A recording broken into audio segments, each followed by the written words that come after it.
मेरे साथ बोलिए, भारत माता की। अरे यार, क्या हो गया चेवेल्ले वालों की आवाज को? ऐसी आवाज नहीं चलेगी। मोदी जी को फिर से प्रधानमंत्री बनाना है या नहीं बनाना है?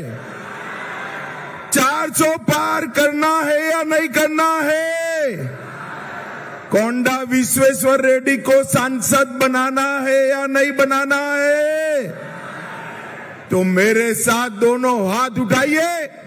ये दूर के पंडाल में भी अंत तक सभी लोग हाथ उठाएं।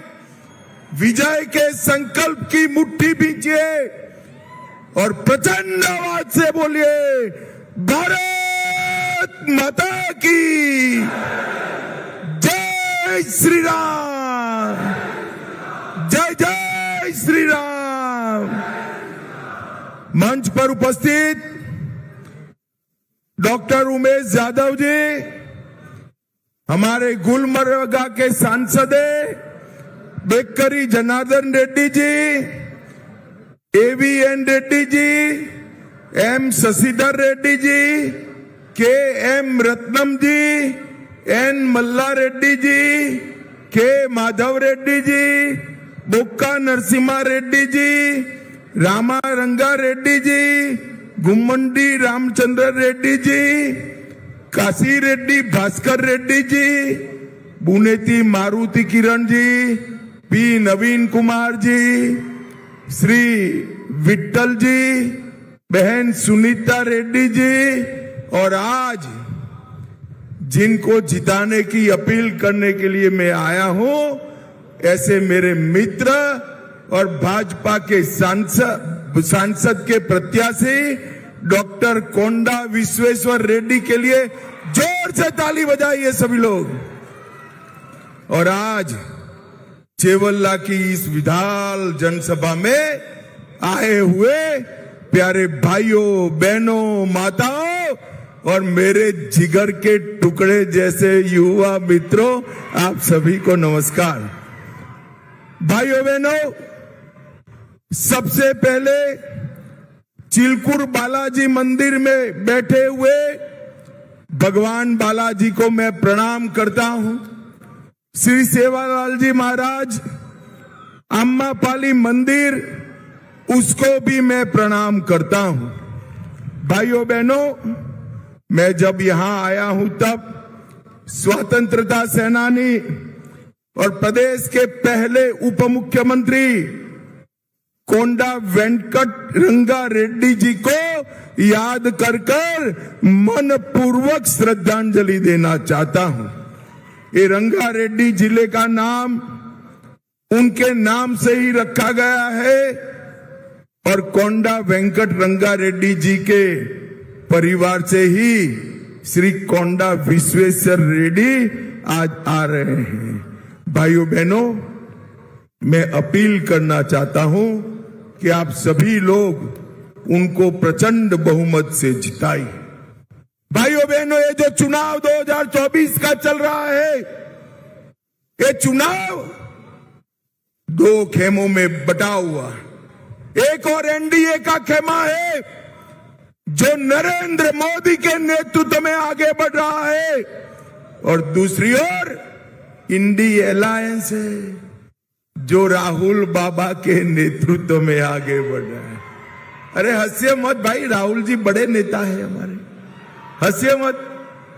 भाइयों बहनों, मगर ये दोनों गठबंधन किस प्रकार के, एक और 12 लाख करोड़ के घपले, घोटाले, भ्रष्टाचार करने वाली कांग्रेस पार्टी और उनके साथी, और दूसरी ओर 23 साल तक प्रधानमंत्री और मुख्यमंत्री रहने के बाद भी जिस पर 25 पैसे का भी आरोप नहीं है, ऐसे हमारे प्रधानमंत्री नरेंद्र मोदी जी हैं। एक और, गर्मी थोड़ी बढ़ते ही थाईलैंड और बैंकॉक में छुट्टी मनाने वाले राहुल गांधी हैं, और दूसरी ओर 23 साल तक दीपावली की भी छुट्टी लिए बगैर दीपावली के दिन सरहद पर जवानों के साथ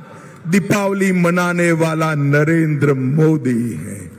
एक और चांदी की चम्मच के साथ जन्मे हुए राहुल बाबा है और दूसरी ओर गरीब चाय बेचने वाले के घर में जन्मे हुए हमारे नेता नरेंद्र मोदी है।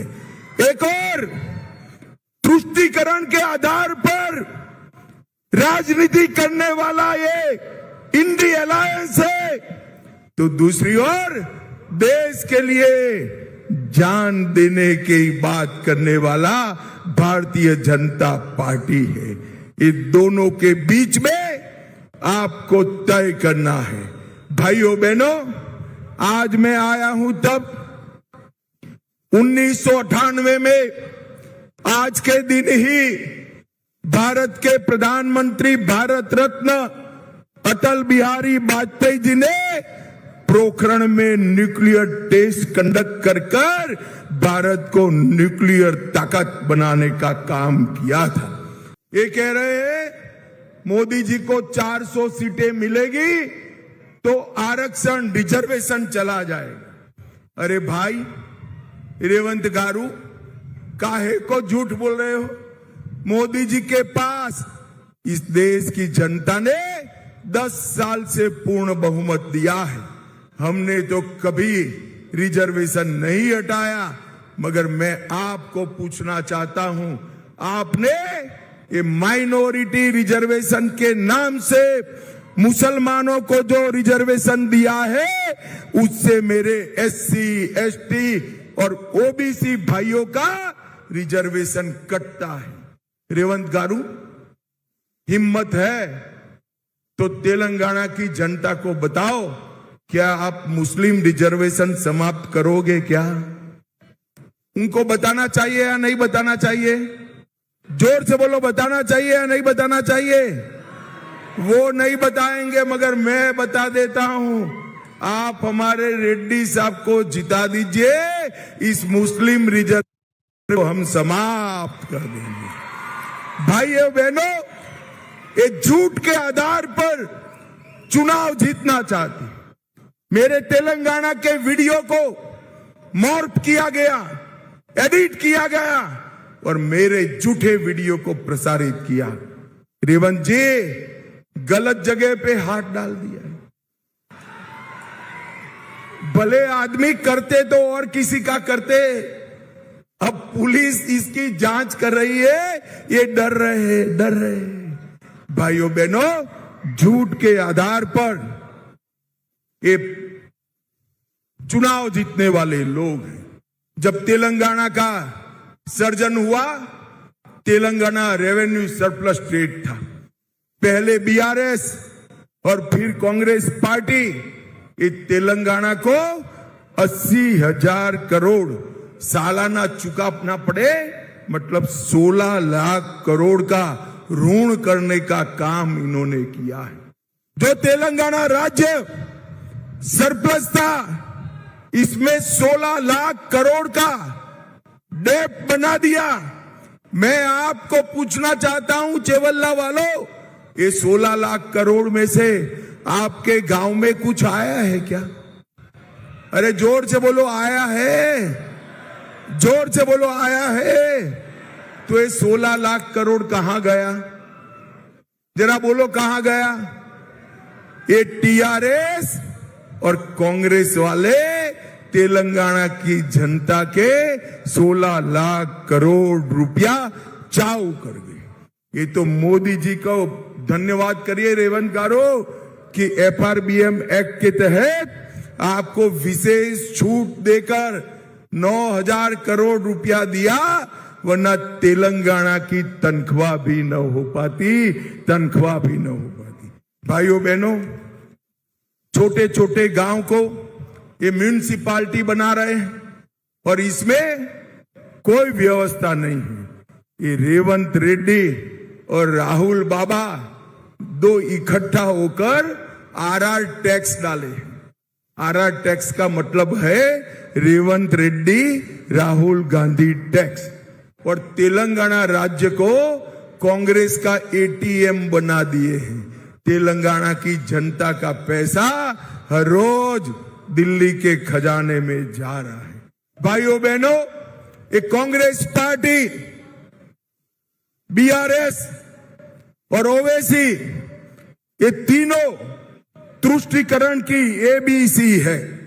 ए से मतलब है असदुद्दीन ओवैसी, बी से मतलब है बीआरएस और सी से मतलब है कांग्रेस। इन्होंने राम नवमी के जुलूस पर प्रतिबंध डाला। मुझे बताओ चेवल्ला वालों, राम नवमी का जुलूस निकलना चाहिए या नहीं निकलना चाहिए? इन्होंने हैदराबाद विमोचन दिन मनाने की ना बोल दी। मुझे बताओ चेवल्ला वालों, हैदराबाद विमोचन दिन मनाना चाहिए या नहीं मनाना चाहिए? ये लोग सीए का विरोध कर रहे हैं, ये लोग यूसीसी का विरोध कर रहे हैं, ये लोग ट्रिपल तलाक फिर से लाना चाहते हैं। मुझे बताओ, ट्रिपल तलाक जाना चाहिए या नहीं जाना चाहिए? ये एबीसी जो है, ओवैसी, बीआरएस और कांग्रेस, ये ट्रिपल तलाक को वापिस लाना चाहते हैं, मगर ये होगा नहीं। भाइयों बहनों, इस जिले में पलामुरू रंगारेड्डी लिफ्ट इरिगेशन योजना, उसका नाम तो हुआ मगर काम नहीं बना। डिजाइन में कहीं खामियां रही, कॉन्ट्रैक्टर सेंट्रिक डिजाइन बनाई, किसान सेंट्रिक डिजाइन नहीं बनाई और कालेश्वरम की जैसे ये भी भ्रष्टाचार का अड्डा बन गया। भाइयों बहनों, तेलंगाना में माड़ीगा समाज के मेरे जो भाई है, उनको रिजर्वेशन में बड़ा अन्याय होता है। मैं आज कहकर जाता हूं, माड़ीगा समाज के भाइयों को मालला को अन्याय करे बगैर माड़ीगा को आरक्षण का न्याय मिले, ये भारतीय जनता पार्टी सुनिश्चित करेगी। भाइयों बहनों, तेलंगाना में इंफ्रास्ट्रक्चर के विकास के लिए 10 वर्ष में मोदी जी ने 2500 किलोमीटर नेशनल हाईवे बनाए, रीजनल रिंग रोड 20,000 करोड़ की लागत से 350 किलोमीटर लंबा रीजनल रिंग रोड बनाया। हैदराबाद का इससे और अपने जिले का भी इससे बड़ा विकास होने वाला है। 1100 करोड़ का मल्टी मॉडल ट्रांसपोर्ट फेज 2 का काम, सबसे ज्यादा फायदा यह जिले को होने वाला है। 4 वंदे भारत ट्रेन चालू करी, 26,000 करोड़ की रेलवे की परियोजना फाइनल कर दी। 1,000 करोड़ से सिकंदराबाद और चिरल्लापल्ली 2 रेलवे स्टेशन नए बनाने के काम नरेंद्र मोदी कर रहे हैं और 400 करोड़ से और 39 रेलवे स्टेशन बन रहे हैं। इसमें चेवल्ला के सारे रेलवे स्टेशन का समावेश होता है। भाइयों बहनों, समावेश होता है। तेलंगाना में बीबी नगर में एम्स की स्थापना की, स्मार्ट सिटी मिशन में 200 करोड़ करा, 31 लाख लोगों को शौचालय देने का काम किया, 2,20,000 लोगों को घर देने का काम किया और सारे गरीबों को 5 किलो अनाज फ्री ऑफ कॉस्ट देने का काम नरेंद्र मोदी जी ने किया। 2200 करोड़ से हासन चेरलापल्ली एलपीजी पाइपलाइन शुरू की, 2000 करोड़ से कृष्णापट्टनम हैदराबाद तक पेट्रोलियम पाइपलाइन की आधारशिला रखी और 6,300 करोड़ से 300 करोड़ से रामगुंडम फर्टिलाइजर कॉरपोरेशन लिमिटेड को पुनर्निर्मित किया और इसके साथ साथ हल्दी बोर्ड की स्थापना की, मुलुगु में समक्का सरक्का ट्राइबल यूनिवर्सिटी बनाने का काम किया, प्रसाद योजना के तहत आलमपुर जोगुलंबा देवी, भद्राचलम राम मंदिर, रामप्पा रुद्रेश्वर मंदिर इसको लिया और चेवल्ला में बुलेट ट्रेन का पहला स्टॉप हमारे विकाराबाद में आने वाला है। विकाराबाद में भाइयों बहनों, आयुष्मान भारत के तहत केवल चेवल्ला में 8 लाख गरीबों को 5 लाख तक का पूरा स्वास्थ्य का खर्चा आज नरेंद्र मोदी उठा रही है। रंगारेड्डी में स्वास्थ्य के लिए ESI अस्पताल बड़ा 500 बेड का शमशाबाद में विकास हो रहा है और 80,000 गरीब माताओं को गैस का सिलेंडर देने का काम नरेंद्र मोदी जी ने किया है। भाइयों बहनों, मैं अंत में इतना ही पूछना चाहता हूं, ऐसा होने वाला नहीं है, मगर 1 मिनट के लिए मान लीजिए, 1 मिनट के लिए कि इंडी अलायंस को बहुमत मिलेगा, तो उनका प्रधानमंत्री कौन बनेगा? नहीं पड़ता है। चलो ऐसे ने मैं एक एक नाम देकर पूछता हूं। पवार जी बन सकते हैं क्या? जोर से बोलना, बन सकते हैं? ममता बनर्जी बन सकती है? ये स्टालिन जी बन सकते हैं? उद्धव ठाकरे बन सकते हैं? अब हंसना मत, जरा भी हंसना मत। राहुल बाबा बन सकते हैं क्या? अरे फिर हंस पड़े यार आप लोग। भाई, इनके पास प्रधानमंत्री का प्रत्याशी ही नहीं है। एक पत्रकार ने उनको पूछा कि आपका प्रधानमंत्री कौन बनेगा, तो इन्होंने कहा 1-1 साल बारी बारी बन लेंगे। देश ऐसे चलता है क्या? चलता है क्या? 1-1 साल के प्रधानमंत्री वालों को मैं पूछना चाहता हूं, कोरोना आया तो भारत को कौन बचाएगा? जवाब दीजिए। कश्मीर और आतंकवादियों को, कश्मीर को मजबूत करना, आतंकवाद को समाप्त करना कौन करेगा? बताओ। G20 आया तो इसका नेतृत्व कौन करेगा? वो बताओ। इनके पास कोई प्रधानमंत्री नहीं है। भाइयों बहनों, मोदी जी ने G20 भी किया और चंद्रमा पर चंद्रयान भी भेजा। भारत को दुनिया का 5वें नंबर का अर्थतंत्र बनाया और भारत को आगे अगर कोई ले जा सकता है तो केवल और केवल हमारे नेता नरेंद्र मोदी ले जा सकते हैं। नरेंद्र मोदी ले। मुझे बताओ चेवल्ला वालों,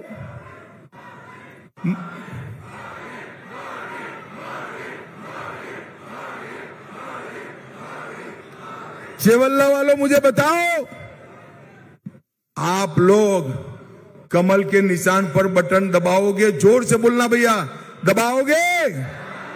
हमारे रेड्डी साहब को जिताओगे? 400 पार कराओगे?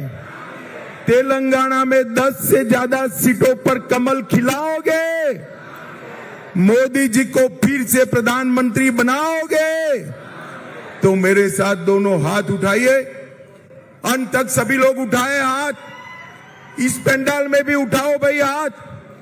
विजय के संकल्प की मुट्ठी भींचो और प्रचंड आवाज से बोलो, जय श्री राम, जय जय श्री राम, वंदे वंदे भारत माता की।